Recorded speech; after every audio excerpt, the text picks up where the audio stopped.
Good morning, everyone. Today we're doing a little shop talk, and one of the hot button topics is and hotly debated is going to be hub drive versus, we're going to stick to the hub drive versus mid drive on this, and some of the various different ones, because there's direct drive, which is what I have.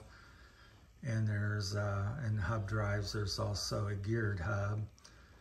And I know a bit about them as well, and we'll bring some of this stuff up. So I welcome any input or comments and what your experiences, and share your guys' experience, because this is not going to be easily covered in a 10-15 minute video. I think it's more like an hour, couple hour topic. But I'll give you my 2 cents and reasoning for things. And again, as usual with me, it's about application of the thing. I don't think a hub drive is necessarily superior across the board. I don't think a mid drive is superior. They have their pluses and minuses. And it's about applying it to what you ride and where you ride and how you ride. I'm gonna go over here and grab my seat here, and then we'll come back. So we'll talk about, we'll go to the mid drive, and on a recumbent, typically that means it's a front wheel drive because it goes on the boom. And we're going to talk a bit about the different applications, and I'm going to jump around here and there, and there's, like I said, more that can be discussed on just a few minute video. So we're just scratching the surface on this. So a mid drive, let's keep it here to talk about the trikes, which on a regular bike, it's in the middle of the frame at the bottom bracket. That's why the nickname, the mid drive. On a trike, it's front wheel drive, or if not front wheel drive, but it's on the boom out here where the cranks are. It would sit up in this area. And I've built 7 different electric bikes. 2 or 3 of them had mid drives, BHS HD or something, Bafangs.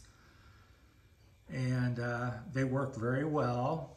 We'll talk about some of the pros and cons. But it sits up in the front on the boom on the crank. And we'll kind of get back here a little further so we can see the bikes better as I talk. So, and on the, pardon me here, and on the hub drives, they're actually on the back. So when again, we're going to talk about application a lot. We're going to be saying that word a lot, because I think that's the key. And it's not so much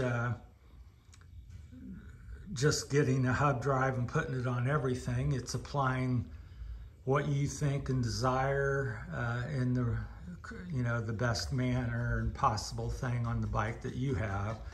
So on a recumbent trike, I thought about electrifying it for a year or 2, because I was having some health issues, still am, and wanted to try electric bikes out. So I thought about, if you're looking at the bike here, as you can see, I thought about hub drive versus mid drive, and it's the same question. So, and as studying the trike, and I've ridden over 100,000 miles on the trikes before I even got the electric trike built up, but so lots of experience and miles on it. So I thought about what's the best place to put one, the strongest, and because you're putting 700 and some watts to 4,000 watts in my case, to a certain part. Where's the strongest part on the bike? And in my opinion, the strongest part on the bike is not the boom.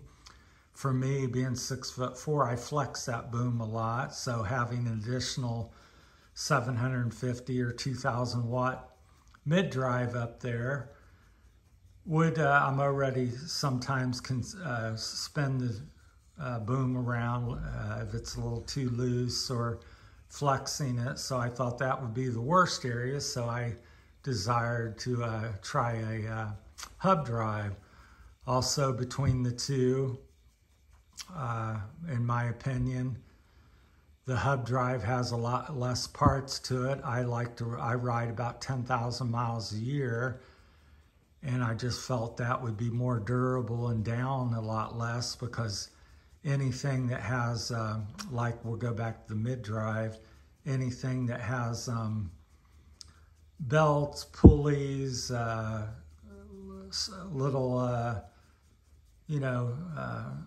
ratcheting paws, gears, plastic gears. Well, that's all inside your motor. And every time one of them fails or gets worn out or needs maintenance, well, you have to take that motor off or apart and do that. So what motor design, mid-drive or hub motor, has the fewest parts and things, gizmos and gadgets in it that can go wrong? And the answer is direct drive hub motor. So between that and where to mount it, what's the strongest place on the trike, in particular, again, application, I decided to go with the hub drive. And I'm happy to say after 3 years and about 30,000 miles on it, I would not change it today. So I've been very happy with it. And I've never had I've got 4 hubs, and I haven't had any of them down or broken down for any reason, or where I've had to take apart. And I've got 10 to 20,000 on each hub approximately. One of the hubs are a little bit newer, so it doesn't really count. So between these 3 hubs, I have probably 20,000 on one motor and about 10,000 on the other 2, and no downtime or maintenance required. Got a couple bearings in there, and they've been holding up, and so been very good, very happy with my choice. So I would suggest, look at the bike you have and what you want to do, and then buy the system that works best for you, that you believe in, that you can maintain or get support for. So I know the marketplace is mid-drive crazy, and most of the trike manufacturers have adopted that and have a boom with a motor already on it. So it's easy and quick, and it works. But some of the downsides with the mid-drive are, and we'll talk about the hub drive if we have a little more time as well about that, but is that it's got more moving parts in it to maintain. It puts stress on your drivetrain because you're feeding the power through your chain and sprockets, which were never really designed to have anything for more than just human power. So the broken chains or worn out chains, and derailleurs, and then to anything that runs through your drivetrain is much more, maintenance and replacements. Then also, if you have any failure in any of them parts, your chain snaps, your derailleur gets hung up on something, doesn't matter what it is, well, you no longer can go. So because if that motor doesn't spin and doesn't spin power through your derailleur and drive chain and pulleys, well, you're done. And on a hub drive, that's a positive. As long as that wheel tire is not flat and you don't need gears and you're not needing all this other stuff to still get you home and move. So that's a big positive. It's simple. I'll touch on a few negatives here while I got a few more minutes. On the hub drive, it is true, the negative, it's a little harder to change your wheel. You have to have braces or torque arms, which is what this silver part here is, an extra dropout brace to keep it from tearing up your dropouts. Depends on your frame material and how thick everything is. The cat trikes are aluminum, so I had these custom made, these dropout.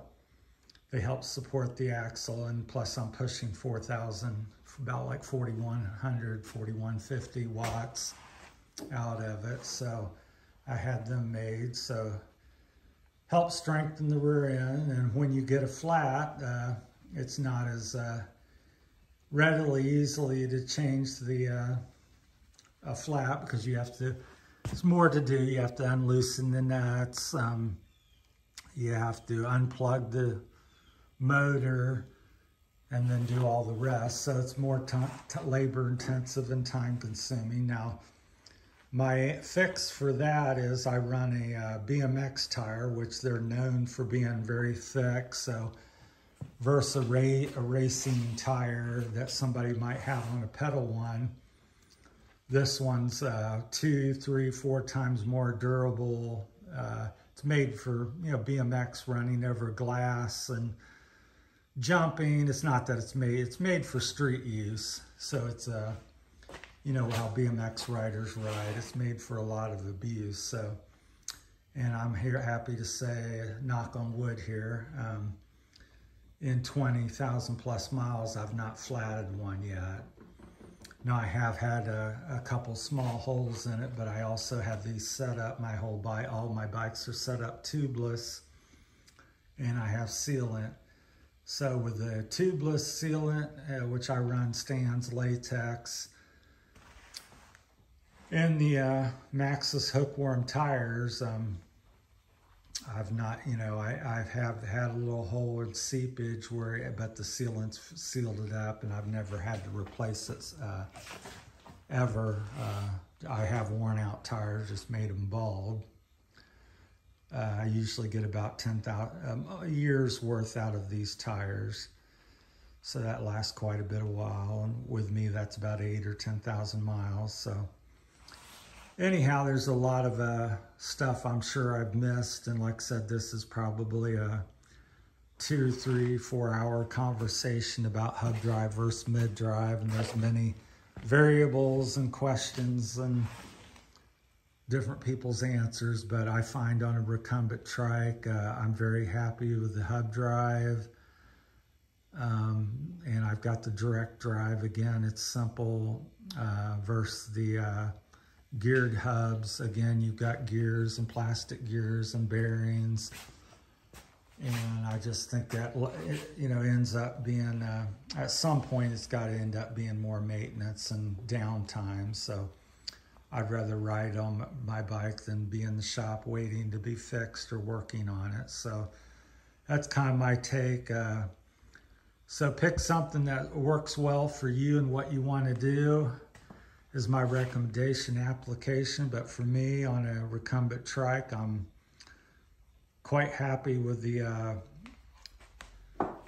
direct drive hub. And I highly recommend it and give it some consideration. But I have used the mid drives as well, and I just think this is the way to go for all the various reasons. If you have any questions or have any comments of your own, feel free to share them. I'm always open to hear other people's experiences and ideas, and welcome that.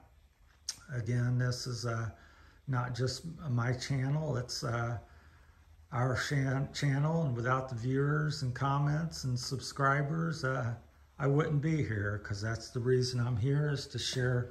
I'm just sharing my experience and some of my viewpoints and things that I'm happen, and the good and the bad and the ugly. And so, and hopefully somebody will gain something, some knowledge or something positive out of it, and give you an idea and where to go or not to go. And that's the whole point of the video. It's not to tell people what to do, but just to say, this is what I've done or what I'm doing, and this is my experience. So that's the point to every video I make. It's that's my outlook on stuff. So appreciate you all watching. Have a great Labor Day weekend if you get to see this around that time period. And we'll talk to everybody later, and appreciate you. Have a blessed day, and stay safe out there. Thank you for watching. Bye.